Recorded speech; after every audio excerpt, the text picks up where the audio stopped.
थाना कसोवाल पुलिस ने डकैती के 2 मुख्तलिफ फेक कॉल करने वाले मुल्जिमान धर लिए। साहिवाल चौधरी मोहम्मद आसिफ नदीम अराई, डिविजनल ब्यूरो चीफ साहिवाल। तफसील के मुताबिक थाना कसोवाल पुलिस ने 15 पे फेक कॉल करने वाले मुल्जिम मोहम्मद इशफाक उर्फ शानी सकना 9512 को गिरफ्तार कर लिया।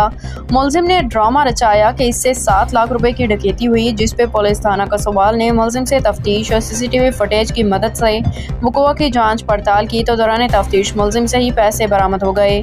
जबकि दूसरे वक़ूअ में मुल्जिम इफ्तिखार ने लड़ाई के दौरान 15 पे कॉल की, इसके साथ डकैती की वारदात हुई है। पुलिस ने वक़ूअ पे तफ्तीश की तो झूठा साबित हुआ।